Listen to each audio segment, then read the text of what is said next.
بسم اللہ الرحمن الرحیم الحمد للہ رب العالمین والصلاة والسلام علی اشرف الانبیاء والمرسلین وعلی آلہ وصحبہ اجمعین اشہد ان لا الہ الا اللہ وحدہ لا شریک لہ واشہد ان محمدا عبدہ ورسولہ صلی اللہ علیہ وسلم۔ ناظرین، جو قوم اکٹھی اجتماعیت میں رہتی ہے وہ قوم ہمیشہ ترقی کرتی ہے، اور جب انسان اجتماعیت کو چھوڑ کر فردن کوئی کام کرنا شروع کر دے تو اس کا اتنا زیادہ فائدہ نہیں ہوتا۔ اجتماعیت جب کسی کام میں نظر آئے تو اس اجتماعیت کا مطلب یہ ہوتا ہے کہ یہ قوم یا یہ قبیلہ یا یہ لوگ بہت جلد ترقی کریں گے اور ایک نتیجے تک پہنچیں گے۔ جب ایک بندہ ایک کنویں سے پانی نکالتا ہے تو وہ چاہے ساری زندگی لگا رہے، وہ ایک محدود پانی نکال سکتا ہے، یعنی اگر ہم بالٹیاں گننا چاہیں تو وہ اگر پوری زندگی بھی لگا رہے تو ایک محدود تعداد میں بالٹیاں نکالے گا۔ لیکن اگر یہی اجتماعیت میں لوگ کام کریں، یعنی 10 لوگ اگر اکٹھے ہو کر اس کنویں سے بالٹیاں نکالنا شروع کر دیں تو وہ کنواں چند دنوں میں خالی ہو جائے گا، یا یہ لوگ اس قدر پانی اس میں سے نکال لیں گے کہ پانی وافر تعداد میں ہر جگہ پہنچایا جا سکتا ہے اور اس کو شمار کرنا مشکل ہوگا۔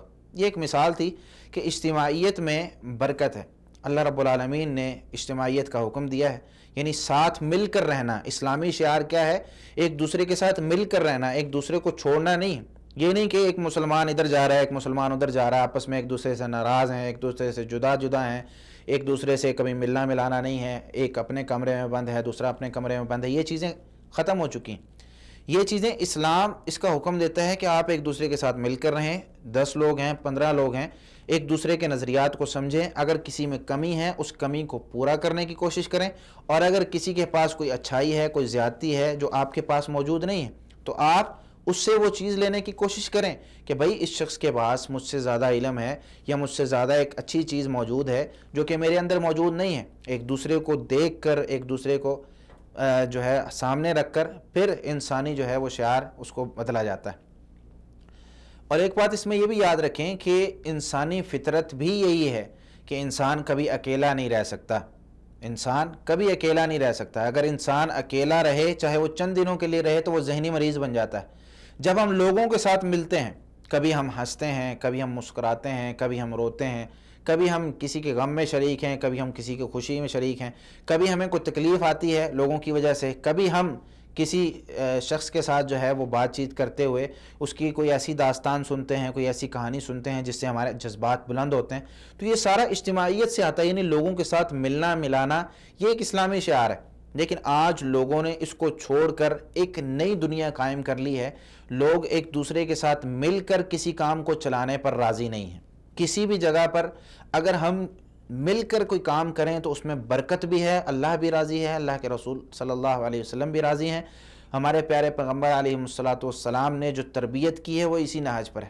حدیث میں آتا ہے، نبی کریم صلی اللہ علیہ وسلم نے ارشاد فرمایا، سنن ابن ماجہ میں 4032 نمبر روایت ہے، جس میں آپ صلی اللہ علیہ وسلم نے فرمایا، المؤمن الذی یخالط الناس ویصبر علی اذاہم اعظم اجرا من المؤمن الذی لا یخالط الناس ولا یصبر علی اذاہم۔ دو مومن ہیں، ایک مومن ایسا ہے جو لوگوں سے ملتا ہے اور لوگوں کی تکلیفوں پر صبر کرتا ہے، یعنی لوگ جب اسے کوئی تکلیف دیتے ہیں، کوئی اذیت والی بات کرتے ہیں تو اس پر صبر کرتا ہے۔ اس شخص کا اجر بہت زیادہ ہے اس شخص سے جو نہ لوگوں کے ساتھ ملتا ہے نہ ان کی تکلیفوں پر صبر کرتا ہے۔ یعنی اگر ہم لوگوں سے ملیں گے ہمیں کچھ فوائد بھی ملیں گے، کچھ اچھی چیزیں ملیں گی جس سے ہم اپنی زندگی کو سنوار بھی سکتے ہیں، اور اگر ہم لوگوں سے نہ ملیں تو ہماری جو خواہشات ہیں وہ بھی دب کر رہ جاتی ہیں، ہماری جو بڑھنے کی صلاحیتیں ہیں وہ بھی ختم ہو کر رہ جاتی ہیں۔ کیوں؟ کیونکہ ایک انسان صرف محدود سوچ سکتا ہے۔ جس طرح کہ ایک مینڈک ہے، مینڈک اگر کنویں میں رہتا ہے، کبھی زندگی میں باہر نہیں نکلا تو اس کی دنیا وہی ہوتی ہے، اسے وہی دنیا لگتی۔ لیکن اگر وہ باہر کسی سمندر میں جائے، دوسرے مینڈکوں سے ملتا ہے یا دوسری بڑے جگہ پر رہتا ہے تو اس کے لیے دنیا وسیع تر ہوتی چلی جاتی ہے۔ تو ہم باہر نکلیں، لوگوں سے ملیں، اجتماعیت میں آپس میں ایک دوسرے کے ساتھ مل کر کام کریں، یہ چیز ہمارے لیے فائدہ مند ہے۔ اللہ رب العالمین قرآن کریم میں سورہ آل عمران آیت 103 میں ہمیں تفرقہ بازی سے منع کرتے ہیں کہ آپس میں ایک دوسرے سے جدا ہو کر جا کر علیحدہ علیحدہ کام کرنا، اپنے جو ہے گروپس بنا لینا یا اپنی تنظیمیں بنا لینا، اپنے قاعدے قانون بنا کر اپنی ایک لیڈرشپ بنا کر اس میں کام کرنا، ایک ہوتا ہے کہ ہم ایک بہتری کے لیے کام کر رہے ہیں اور دوسرے مسلمانوں سے ہمارا اختلاف نہیں ہے. ہمارا اختلاف اس صورت میں کہ ہم ان کی مخالفت نہیں کر رہے. ایک تو ہے کہ ایک شخص غلط کام کر رہا ہے، اس کی مخالفت کرنی چاہیے. اس کی مخالفت کے لیے ہمیں جس طریقے سے ہمارا سورس ہے، یعنی ہم اس کو روک سکتے ہیں روکیں. وہ چاہے ہم ہاتھ سے روک سکتے ہیں تو ہاتھ سے روکیں. یعنی اگر ہاتھ سے روکنے کا مطلب یہاں پر یہ ہے کہ اگر ہمارے پاس طاقت ہے اس کو روکنے کی، یعنی باپ ہے وہ اپنے بچے کو ہاتھ سے روک سکتا ہے، اسی طرح بھائی ہے اپنے بھائی کو ہاتھ سے روک سکتا ہے. لیکن ایک غیر شخص جو دوسرے کو نہیں جانتا وہ ہاتھ سے نہیں روک سکتا جب تک حاکم کے پاس نہ جائے. اگر کوئی شخص زنا کر رہا ہے تو اس کی شکایت ہم حاکم کے پاس لے کر جائیں گے کہ یہ شخص معاشرے کو خراب کر رہا ہے، یہ شخص غلط کام کر رہا ہے. اب حاکم اس کو اپنے ہاتھ سے روکے گا، کیوں؟ اس کے پاس طاقت ہے، سلطہ ہے. اگر آپ روکنے کی کوشش کریں گے تو اس وقت کیا ہوگا؟ وہ شخص آپ سے لڑائی کرے گا اور بدلے میں دونوں میں سے کوئی ایک شخص جو ہے وہ خواہ مخواہ مارا جائے گا. تو یہ بات درست نہیں. اللہ رب العالمین نے وَاعْتَصِمُوا بِحَبْلِ اللَّهِ جَمِيعًا وَلَا تَفَرَّقُوا، اللہ کی رسی کو مضبوطی سے تھام لو اور فرقہ واریت میں یعنی فرقے آپس میں نہ بناؤ. یہ اللہ کی رسی کو مضبوطی سے تھام لو، اس میں مختلف اقوال ہیں. تو یہاں پر کئی علماء نے، کئی مفسرین نے جماعت کہا ہے کہ اللہ کی رسی کو یعنی جماعت، آپس میں اجتماعیت کو، آپس میں مسلمانوں کی جو اکٹھ ہے اس کو مضبوطی سے تھام لو اور فرقہ واریت میں نہ پڑو. ہمارے آج کل معاشرے میں ہر شخص ایک نیا ذہن لے کر اٹھتا ہے اور اسے وہ معاشرے پر لاگو کرنے کی کوشش کرتا ہے اگرچہ وہ غلط ہو. اجتماعیت میں کام کرنا یہ دنیا میں بھی فائدہ مند ہے اور آخرت میں بھی فائدہ مند ہے. دنیا میں فائدہ مند، اس کے بہت سے فوائد ہیں. آج ہمارے معاشرے میں آپ دیکھ رہے ہیں کہ ایک مسلمان دوسرے مسلمان کو، یا مسلمانوں کے آپس میں جو قتل و غارت، لڑائی جھگڑے ہو رہے ہیں، یا مسلمان آپس میں دوسرے مسلمانوں کو قتل کر رہے ہیں، اس کا سب سے بڑا مسئلہ یہ ہے کہ ہم یہ سمجھتے ہیں کہ یہ مسلمان ہمارے دشمن ہیں، حالانکہ یہ اسلامی تعلیمات کے خلاف ہے. اسلامی تعلیمات یہ کہتی ہیں کہ ایک مسلمان دوسرے مسلمان کا بھائی ہوتا ہے، المسلم اخو المسلم، ایک مسلمان دوسرے مسلمان کا بھائی ہوتا ہے. لا یظلمہ ولا یحقرہ ولا یخذلہ او کما قال، کہ نہ اس پر ظلم کرتا ہے نہ اس کو حقیر جانتا ہے. ایک مسلمان دوسرے مسلمان کو نہ اس پر ظلم کرتا ہے، نہ اس کو حقارت کی نظر سے دیکھتا ہے، نہ اس کی بے عزتی کرتا ہے. یہ ایک مسلمان کے دوسرے مسلمان کے بارے میں اسلامی تعلیمات ہیں.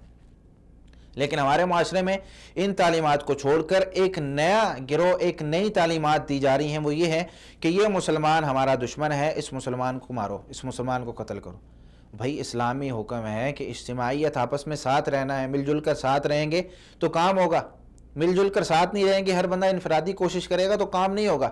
آج اگر ایک فوجی کسی سرحد پر کھڑا ہو تو اس کو ایک سیکنڈ بھی نہیں لگتا سامنے والی فوج کو کہ اس کو راستے سے ہٹا کر جو ہے وہ آگے نکل جائیں. لیکن اگر وہیں پر 20 فوجی کھڑے ہوں تو کسی کی ہمت نہیں ہوتی وہاں آنے کی. تو جہاں پر بھی آپ کی اکثریت ہوگی، آپ کا مقام ہوگا، یعنی آپ اجتماعیت میں کھڑے ہوں گے، ایک صف بنا کر کھڑے ہوں گے، وہاں پر آپ کا رعب زیادہ ہوگا اگرچہ آپ تھوڑے ہوں.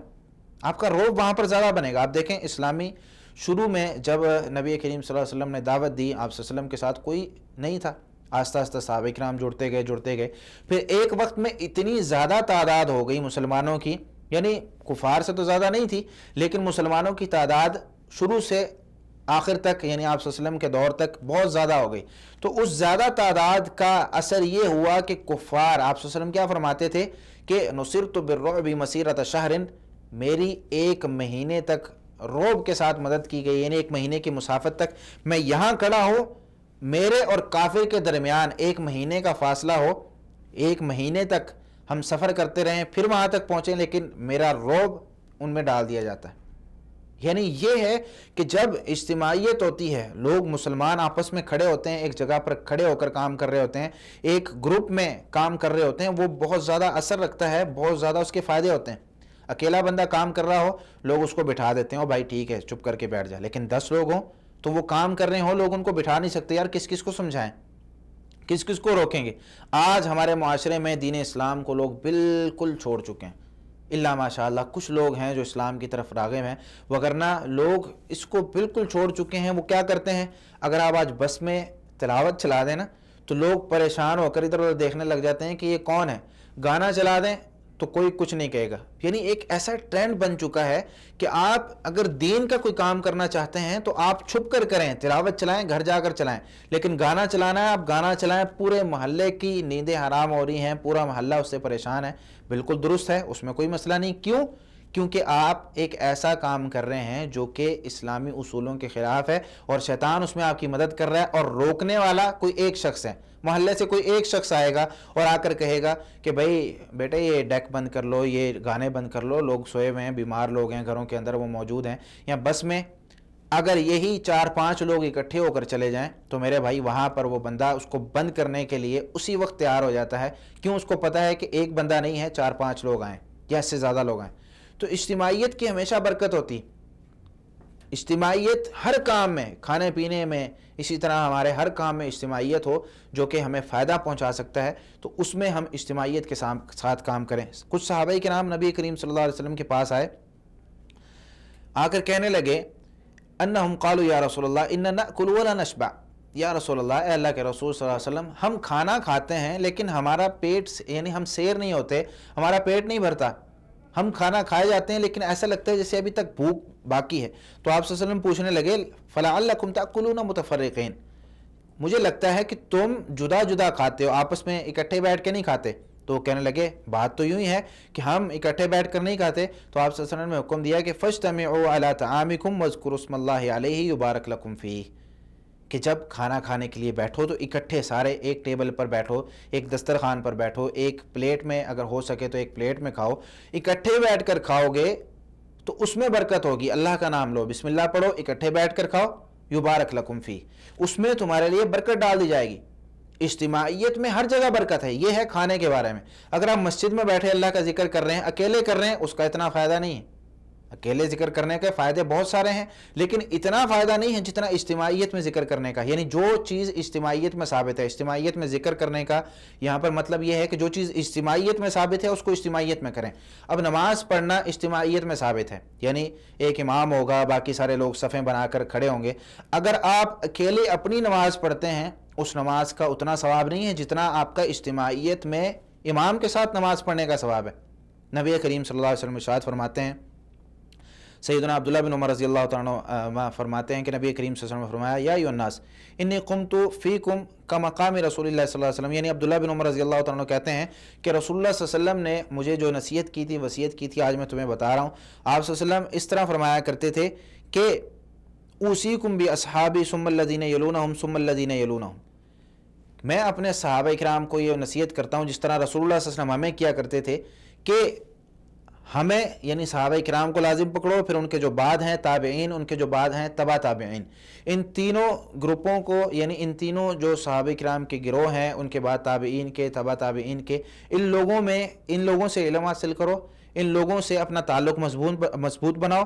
کیا ہوگا؟ ثم یفشی الکذب حتی یحلف الرجل ولا یستحلف.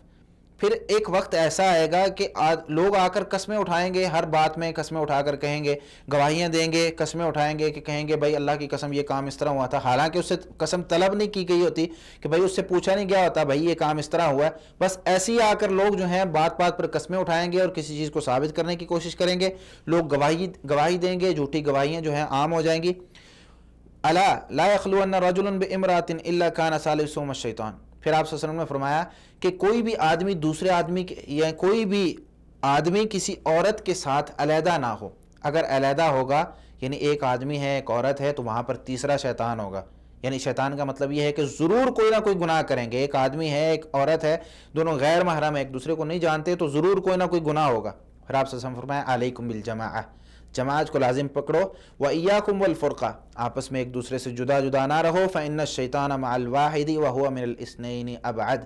کیونکہ ایک جب اکیلا بندہ ہوتا ہے شیطان اس کے ساتھ ہوتا ہے, اگر دو بندے ہوں تو شیطان دور بھاگ جاتا ہے. اسی طرح آپ صلی اللہ علیہ وسلم نے فرمایا صلاۃ الرجل فی جماعۃ تزید علی صلاتہ فی بیتہ وصلاتہ فی سوقہ بضع وعشرین درجہ. ایک آدمی جماعت میں نماز پڑھتا ہے, اس کی جماعت بہت زیادہ یعنی ثواب والی ہوتی ہے, اور جماعت کے ساتھ نماز پڑھنا اکیلی نماز پڑھنے سے 27 گنا زیادہ درجہ رکھتا ہے. تو ہمیں کوشش کرنی چاہیے کہ ہر وقت اپنی اجتماعیت کو قائم رکھیں، لوگوں کے ساتھ مل کر، مسلمانوں کے ساتھ مل کر ایک دوسرے کے ساتھ نفرتیں جو ہیں ان کو بھلا دیں، مل کر آپس میں ایک دوسرے کے ساتھ کام کریں، اس میں فائدہ ہے، برکت ہے، اللہ بھی راضی ہے، اللہ کے رسول صلی اللہ علیہ وسلم بھی راضی ہوں گے۔ اللہ رب العالمین ہمیں قرآن و حدیث سمجھ کر عمل کرنے کی توفیق عطا فرمائے۔ وما علی الا البلاغ المبین۔ جزاکم اللہ خیرا۔ السلام علیکم ورحمۃ اللہ وبرکاتہ۔